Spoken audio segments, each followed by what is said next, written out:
Welcome to the Baron's Hideout podcast. I'm your host, Dustin. And I'm your co-host, Aaron. And today we are covering, I guess like it's another like kind of serious topic, but also not really. Um, that's along with this movie. It's we're covering American Mary. Um, Aaron, this is your first time seeing this, right? Yeah. Yeah, like always. I don't even know why I asked that anymore. Most of the time it is. I really don't know why I asked that. I mean, I guess Like, I there's like a few to of the make classics we've done that I've seen, but... Yeah. But overall, as usual, before we get into everything, your first impressions. What's your takeaway from this movie? Like, before I watched it, or... Just like right now, just like before we get to the full like review and everything at the end, like what's your first takeaway? Like I was telling you, like, it's gory. Yes. It's cool. Yes. I think, like I said, I was just telling you, I think it's cool how they touch on a subject and like a community that doesn't really get a lot of like light shit on it. So I think it was kind of cool. Yeah. Seeing like just telling a story, of like a typical girl who's going to fucking med school, can't afford it. That's extremely common now. And especially she's trying nowadays, like anywhere. Pay her way through school, and she ends up in this like scene where she would never would have seen herself. So I thought it was fun. Yeah, I love this movies. If you like this style of movies, you gotta check out the other very stuff. Very dark, very red. Yeah, the Soska sisters, they have done a lot of things kind of in this vein. They just did something kind of recently. I forget what the hell it was, but it was like another show that's on Netflix. I think it was part of the new series of like the Haunting of Blair Manor or something. I think they did an episode on it, but yeah, they're very good. And also, for anybody who is really interested in like kind of the background of the Soska. Sorry, it's because there's another S in there, so I gotta remember to say that. Soska sisters, go listen to the interview that Mick Garris did late last year. It was kind of his comeback of bringing people in person, and they were the first guests there. And it's great. They are so funny. A little bit of background on them is like they've been wanting to do films and stuff for a long time, and obviously they're from I forget where they are, but they are from outer states. I want to say it was like Sweden, but I don't think so, right? Maybe I'm completely wrong about that. Soska, that's a Sweden name, isn't it? I always forget where they're from, but anyway, they're from another country, and they wanted to do films because Canada. Canada, really? No way! Oh wow, I'm completely wrong. Sorry, guys, but yeah, they've been wanting to do films for a really long time, and they had really strong supporters with their parents. And especially their father was always kind of there supporting everything they were doing, whether it was like writing or like smaller like plays or anything that they were associated with. And as soon as like listening to this in the interview that they did with Mick Garris, it literally tore me apart because they were, I think it was the film before this. They remade another movie. Fuck, dude, I should have like looked up some more stuff on them, but they did a remake of a classic horror movie, and I think it was before this one, but I could be wrong. No, it was. Shit, I'm getting it all wrong, guys. I'm pretty sure it was American Mary, and then they started getting their stuff rolling because I think they were talking about this one and how it was kind of like really hard to get everything rolling because it was the first time filmmakers getting fundings, the usual stuff. And like I said, their father was like highly supportive of them. And as soon as this movie was made, before he could even see it, he passed away. Shit. So that obviously hurt them a lot, but they knew that like he knows, Yeah. So like listening to that in the interview, go listen to that because it's obviously they say it way better than I do. But yeah, it's very heartbreaking, but it's also really heartwarming that they are continuing to do these things that they are so passionate about. And I love their style of film because it's so witty and outrageous but dark at the same time. Like this in this movie particularly, all the characters just seem like cartoon characters, the way that they talk and everything. It's great. Reminds me of like a dystopian type like Fallout like esque, like, you know what I mean? Yeah, I know exactly what you mean. Or fucking cyberpunk. Yeah, exactly. Like there's a lot of stuff in it, and Catherine Isabel, I think she does great. I mean, everybody knows her from fame of Ginger Snaps. I love everything that Catherine's in. She hasn't really done a lot recently, but the stuff that she has been in has been like kind of on this level of dark, but has some comedy in it. And just seeing how she goes through this film, how like just her personality just Oh completely yeah. cracks Mm-hmm. at the very end is crazy. But anyway, Aaron, why don't you go through some of the people that are starring in this film? Alrighty. So starting off, playing Mary Mason is Catherine Isabel. Yeah, she's been in quite a few stuff like Disturbing Behavior, Ginger Snaps, all the Ginger Snaps she's been in.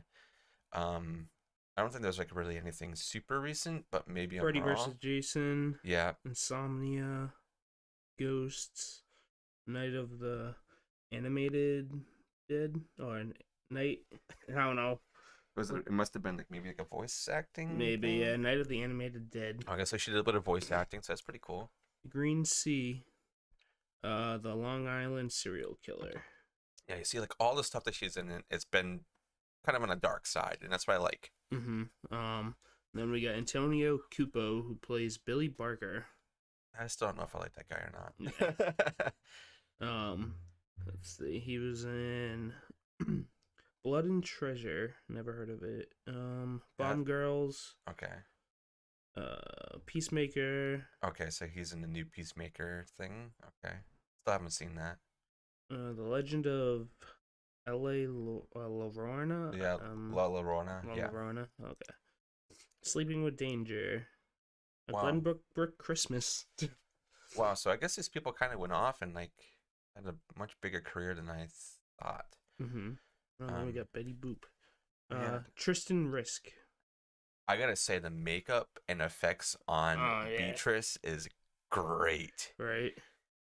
The actress doesn't even look anything like what she looks like on film either. No. We're looking at her right now and she doesn't look anything like that. Nope.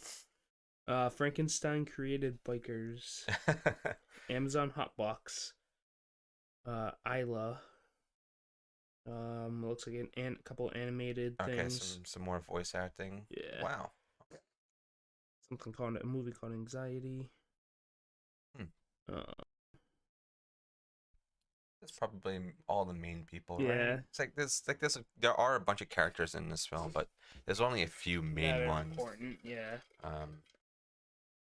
But how about any crappy reviews or anything on IMDb? I always forget if it's IMDb or Rotten Tomatoes that we see. Usually Rotten Tomatoes. Rotten Tomatoes. Ew, that tomatoes. The tomatoes are rotten. All right. Tomato meter, 53 reviews. 62%. I guess that's not too bad. Could be worse, yeah. For the kind of film that this is, because it is, like I said, kind of witty and dark and kind of like weird, edgy and like. It's very edgy, and this came out. What was the year? 2012. 2012. See, this feels like a 2006 movie. It does, to me. yeah. It really feels like a 2006 movie. Kind of like that generation of horror movies when the remake of My Bloody Valentine came out. That type of that I feel like it came out around that time. Yeah, but it's a great film. It's like an hour and 40-something minutes, but it goes by really fast. It does. Very, very fast. I love this film. And then we got the audience score with 5,000 plus ratings, 52%. Okay, I mean that's still not too bad. It's above average, slightly. Excuse me, slightly. Mm-hmm. So okay, I'm not too upset with that, with how this movie is. All right. The shittiest review. Alt horror about a Seattle surgery dropout is a mediocre specimen of the Canadian kinky flesh genre of antiviral crash and kissed. End credits say for Eli Roth. Mm-hmm. Yeah, they are. I think they were saying they were kind of big fans of Eli Roth. If I remember correctly in that interview with McGarris. The top review is sexy and delightfully deadpan. Catherine Isabel absolutely kills it as a loner med student, Mary, so passionate about her perfecting her surgical skills that she spends her evenings suturing turkey flesh. Mm-hmm. That's a good review. Okay, yeah. I like that. I agree on that one. Yeah. The first one, not so much. Yeah, right. But everybody's got to hate something. There's always got to be one thing that's slightly off and gets people upset. But I think that's probably it for kind of the background of this film. There's really not much that goes on. Production it's pretty straightforward. Yeah, and so it's sort of a small film. The cast, like I said, there's quite a few people, but it's really it doesn't seem that huge because you get introduced to everybody, and then the world kind of like shrinks a little bit. Mm-hmm. But I think unless you have anything else you want to say, Aaron, we will dive right into American Mary. American Mary. You want me to start off, or do you want to start off? Yeah, you can start off. Okay, so we start off with like the super like edgy industrial kind of like metal titles and music and stuff in the beginning. And then we start seeing flesh. We're like, what is going on? Like, what kind of image are we looking at right now?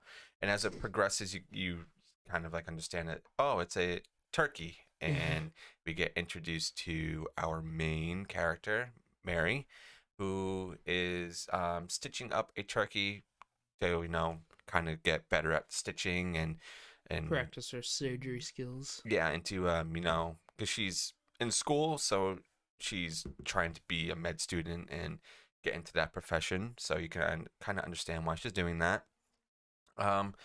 Not too much happens there until we go to the next scene, which is her in school, and right off the bat, this fucking teacher, dude. Oh, he's I wanna slap him. And this is what I mean, like these characters feel like cartoons in a way because it's how he like talks is very like outlandish and not like what would be in the real world. No, yeah. So like, he's just having a lecture, and then Mary's phone goes off because she forgets to silence it, and then he starts talking to her like, hey, make sure that phone's off because it's very fucking rude. And it's like, oh my god, this you need a big guy. douchebag. She was silencing it. Yeah, and then you find out the phone rings again, but it's on silence, and it just says student loans. So okay, so she's a struggling student. Pretty much like all other like college people, like you, Aaron. Like, yeah, I know that you're still paying off your loans, right? Yep. Yeah.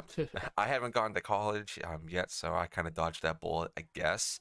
Even though I have other stuff to pay for, but yeah. So she wraps up the class, and then she talks to Dr. Grant or Professor Grant, and kind of apologizes, like, oh, I'm really sorry that it kind of went off. And then he's like, well, just make sure it doesn't happen again. And he's like, sorry, he's not going to get you anywhere as a surgeon or something like that. And yeah, it's just like a complete hard ass. Like, I'm pretty sure there are professors out there that definitely that are like that. I have had them before. Yeah. It's like, I understand that in college you're a higher level of education and you're working towards your career or what you would want to be your career. Yeah. I don't think the teacher should be acting like that. I don't care if it's to kind of have the realism of real world, even though people aren't really going to talk to you like that in the real world unless you're like really fucking up or like pissing them off.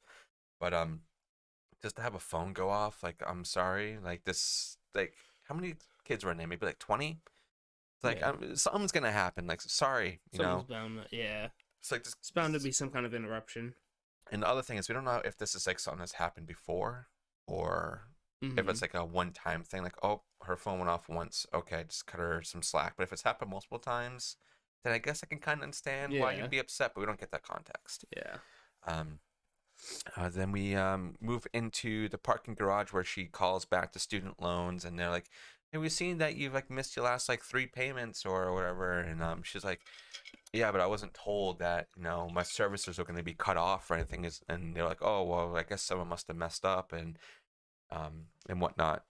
So she's like, okay, we're going to do something that we don't normally do. So we're going to restore your services, but we just need to make sure that you're able to pay, I think it was like $360 something. Yeah.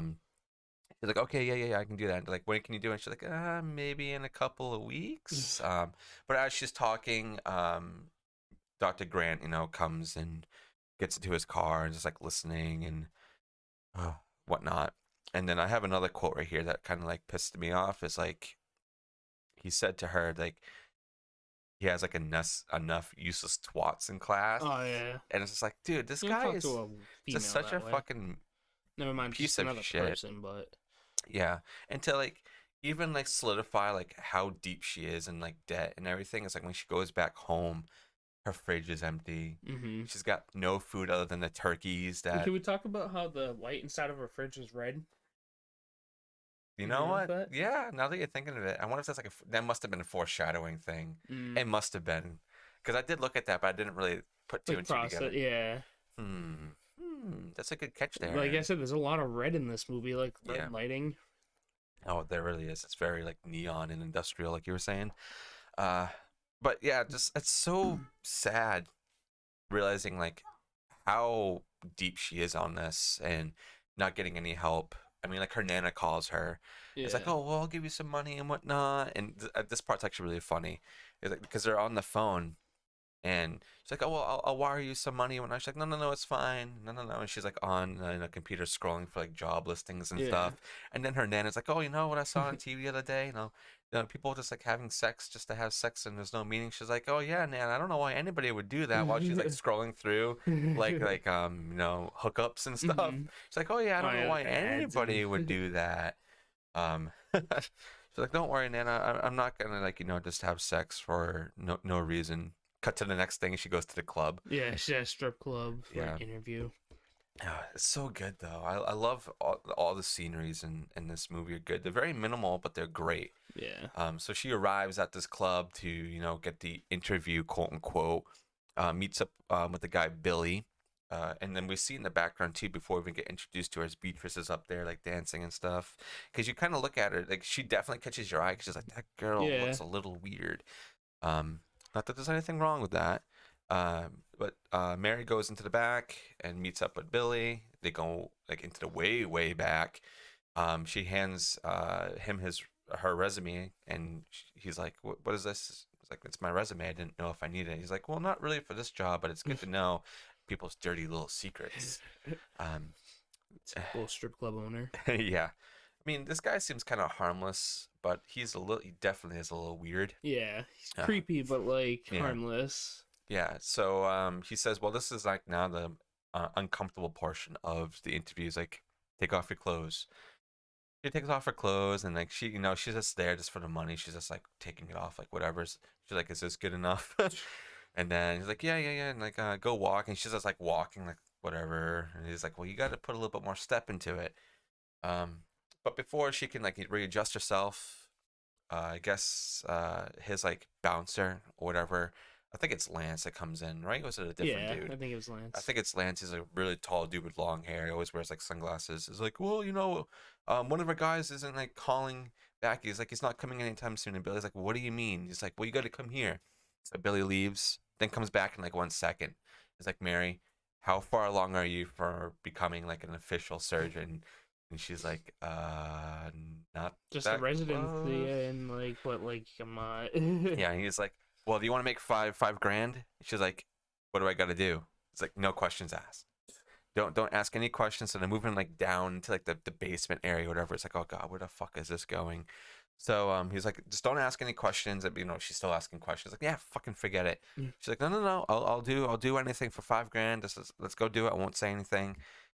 And then we go into the room, and there's a guy on a table where his like eye is missing, I think. And he's like slashed all the way up his body. It's like, what the fuck happened to this guy? We got like tortured or something. Yeah, it's like no background or any context to like what happened.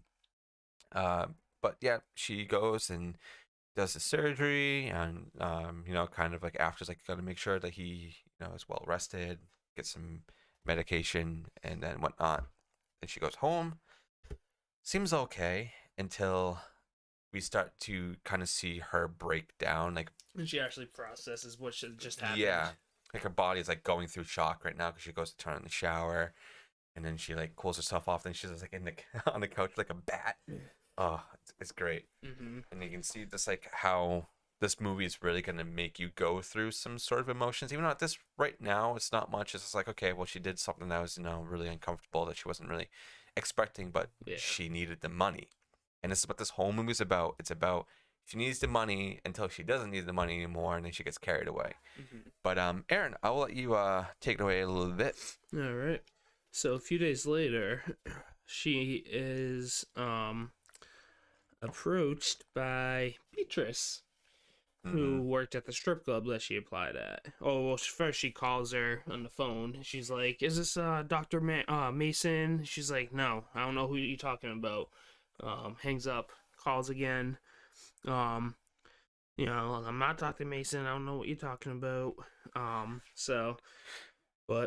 So she ends up showing up at her house though, Mm-hmm. and Which is really funny. yeah. So Beatrice, as we mentioned, looks a little different. Mm-hmm. But she has had herself surgically altered to look like Betty Boop. Which I think And they did a pretty good job of trying to recreate that. yeah, and kind of made it look realistic too, almost like she had a botched like nose job Yeah. and like And she's not like really scary looking. Maybe if a younger audience was watching this. I know I saw this when I was kind of young.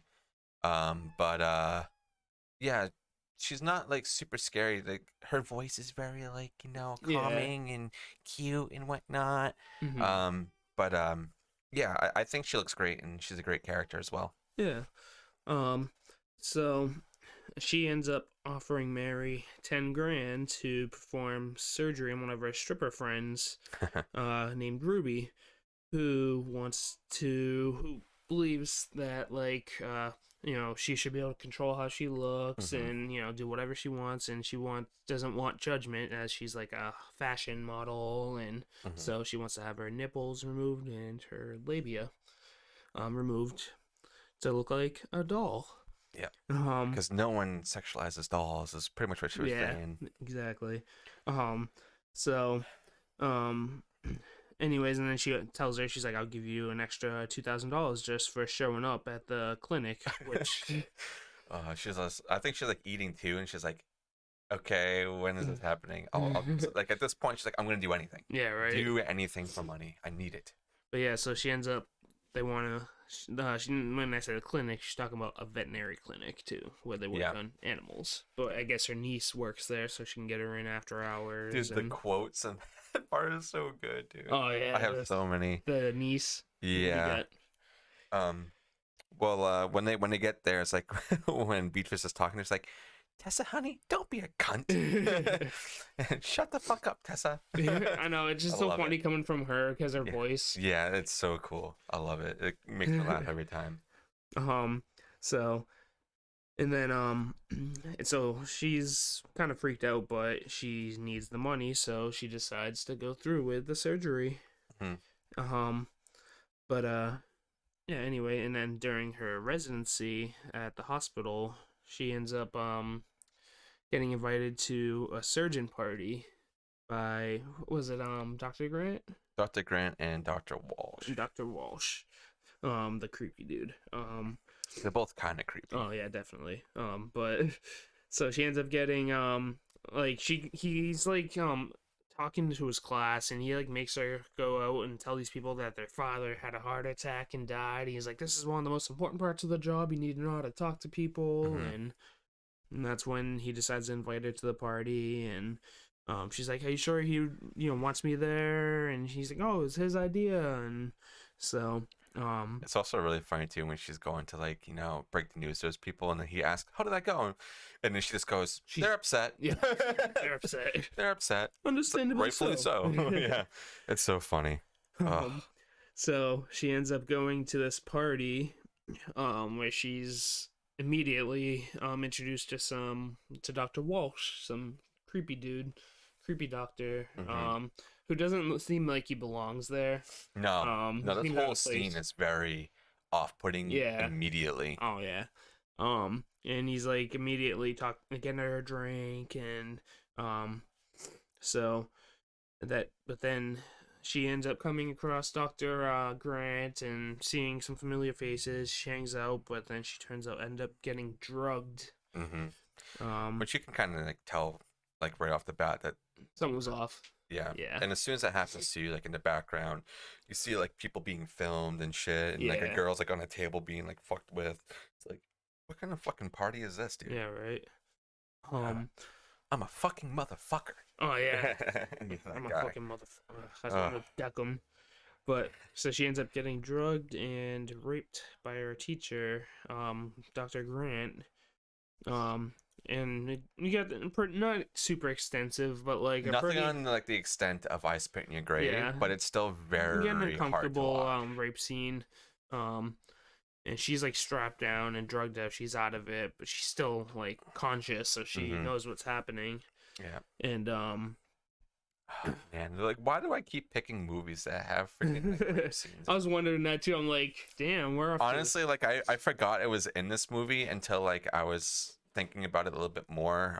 After I put it on the list, I was like, oh, I guess we're gonna be doing two movies with rape scenes in it.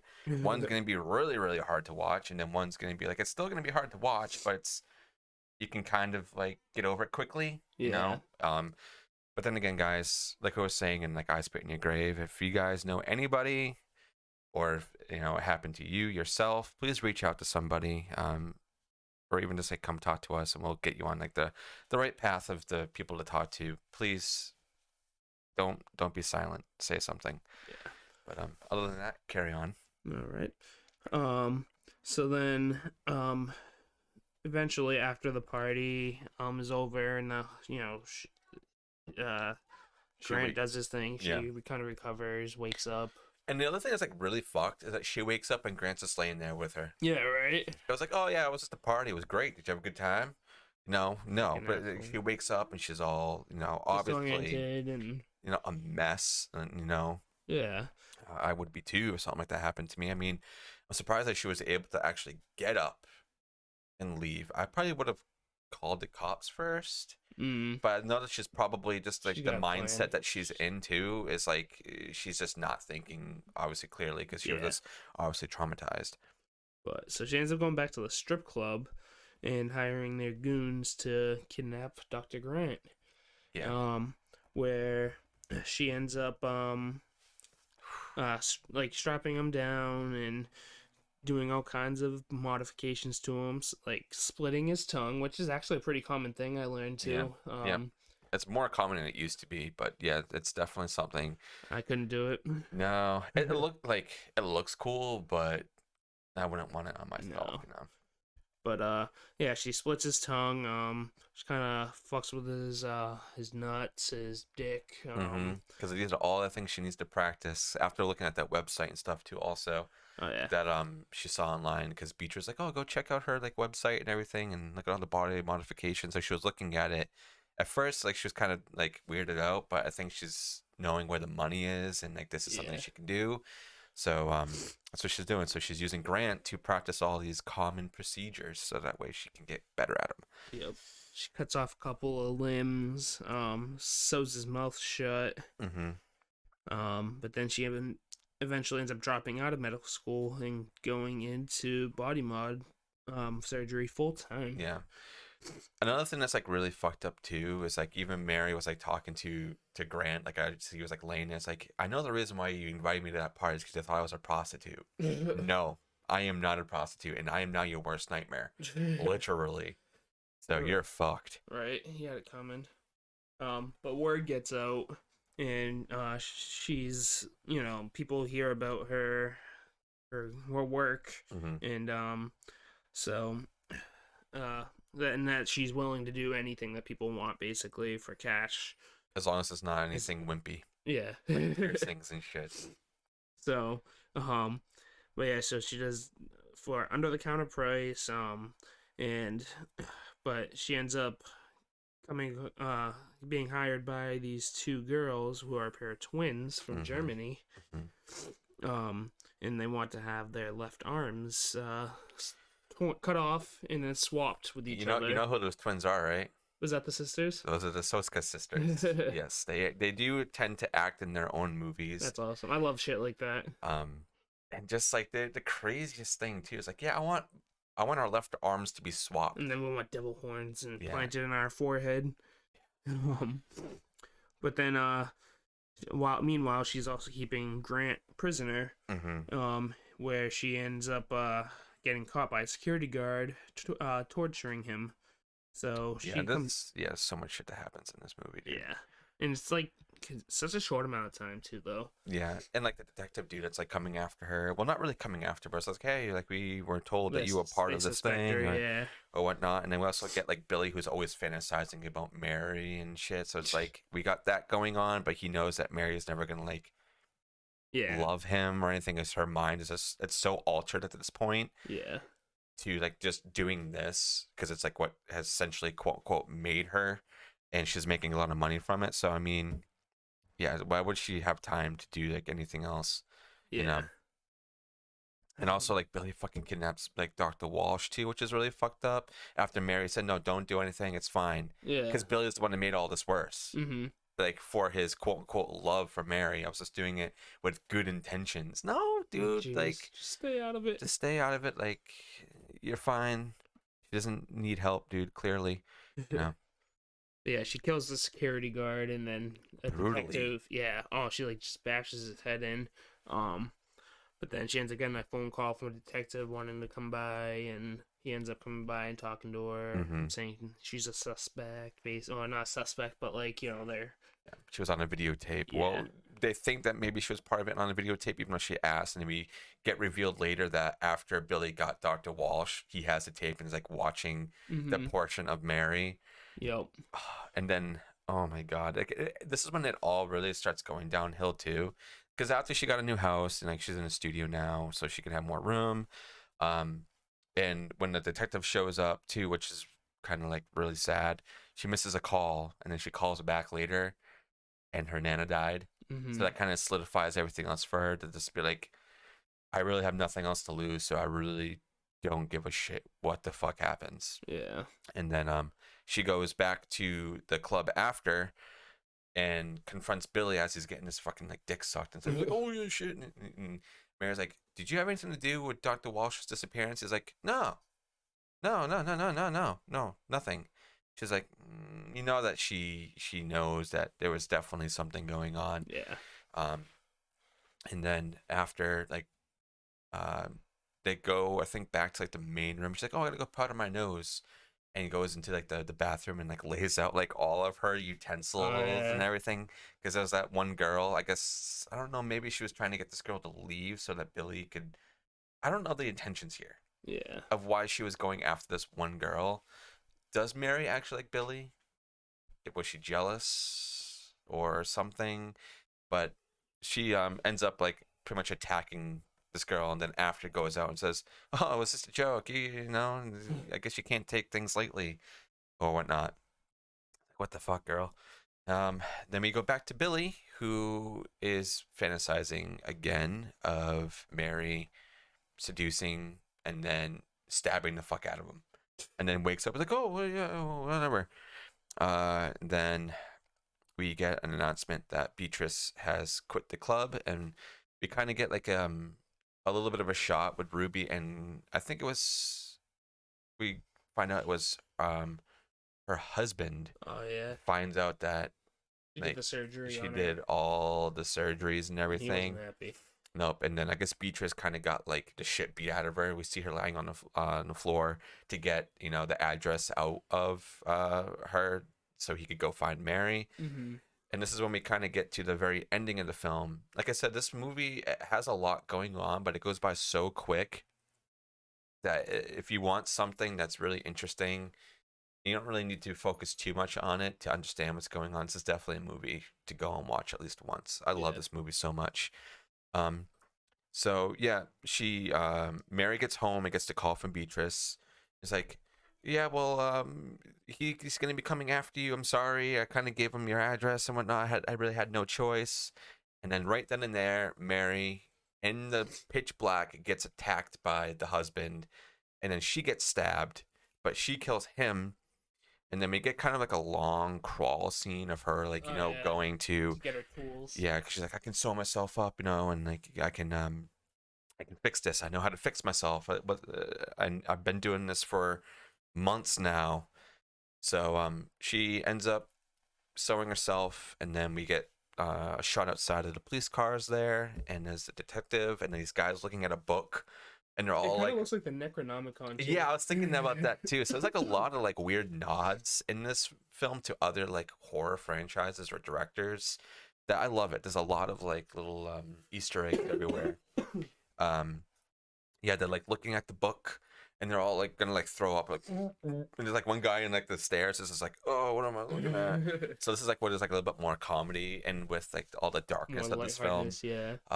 Yeah, they're looking at it, and then we see it, and it's just all pictures of Grant and everything that Mary did to him. And then we go into the room where Mary was sewing herself up, and she didn't make it. No. She died. But she died doing what she loved. Literally. And That's literally American Mary. There's Very straightforward. It's very straightforward. There's a lot going on. It's palatable. It's a great film. I try to watch this movie like every now and then because I get like a thirst for something weird, and this is definitely something weird. Yeah. But I'm curious if anybody else has seen this movie and how you guys think of Catherine Isabel's performance, because I think it's great. She holds the whole movie, I feel. Besides when Beatrice is in there, Beatrice is also very good. I love when she's in there. I don't know, she just makes me laugh. Yeah. And yeah, I don't know. It's a great film, It and is. I just love seeing that Mary's character kind of crumble and turn into something completely new, because it's like kind of get off that she's a little shy maybe at the beginning, and then she Very gets timid and like. yeah, and then she gets more of like her own boss. Like I can handle anything. I don't need help. Yeah. But if I had to rate this, I would probably rate this like a 9 out of 10. I love this film. It's very different. The Soska sisters are great, and even their performance in here is really really good. I forgot that Billy has like another guy who like helps her with the surgery and everything, but Oh, they yeah. come out completely fine and whatnot, and nobody dies that she works on, other than Grant. Well, I think he dies. We don't really see the ending, but of like his He probably does, demise. But I though. think she probably killed him. Yeah. But what would you rate this, Aaron? Well, I enjoyed it a lot. I don't see any. I couldn't find anything like wrong with it. It was just enjoyable all the way through. It was Mm-hmm. quick to the point. It's an easy. I'm gonna say easy watch, but like just a good casual watch. Yeah, until you get to like the rape scene, yeah. that's like the hardest thing to watch. But I'm probably about a 9 too. 9. 9 out of 10. Yeah. Awesome. This one was great. I don't know, but this how straightforward this film is. There's really not much to really talk about, but I am really curious to see who else has watched this movie and what your thoughts are on it. Next week we have something very special planned. I'm going to be starting this week. Is that we're going to be doing a giveaway. Woo. I don't know what the giveaway is going to be yet, because this coming Saturday, the 20th, is our 1 year anniversary of being a podcast, and we got. I've been checking our ranks on the Good Pods. They're a new app, but they kind of like get everybody there in the center and let you know like where your rankings are and everything on all like the charts. And we've been number 36, I think, now on the top indie fiction charts, and number 42 in the top fiction charts. So Yeah. it's kind of weird that we're not in any kind of like movie category, but I'll take it. I'll take it. Like that's really really cool. And we've also been nominated for the Stabby Time Awards, which is also a really cool dude who's on Twitter. He does like a lot of Michael Myers like stuff. He's really really cool, and he's also making a movie called Massacre, which I'm kind of excited. I think it's supposed to be airing sometime this year. I think he has that on his handles and stuff. But yeah, it's really cool, really exciting stuff. And next week we're going to be covering The Return of the Living Dead with our guest Shaun of the Dead from The House That Screams. Woo. So we have a lot of awesome stuff happening this coming week. So I will update everybody when the giveaway is going to be live and when it's going to be. I'll probably have it run from maybe Tuesday through Sunday. I'll announce it the day after the 1 year mark. I think it'll probably be the best thing, give away a little bit more time and whatnot. But I'll be announcing everything on socials. But I think that's pretty much all that I have for this episode, unless there was any last things you want to say, Aaron. I think we covered it all. All right. Well, that was the Baron's Hideout podcast. I was your host, Dustin. And I was your co-host, Aaron. And we'll see you guys next time. Thank you guys so much for all the support. Seriously, it's amazing. And also to be nominated from other podcasts that I listen to that I've never like even talked to before. It's really, really cool. Right. So thank you guys so much for all the support. Keep it up. Go support other podcasts too. And we'll see you guys next week. Stay spooky.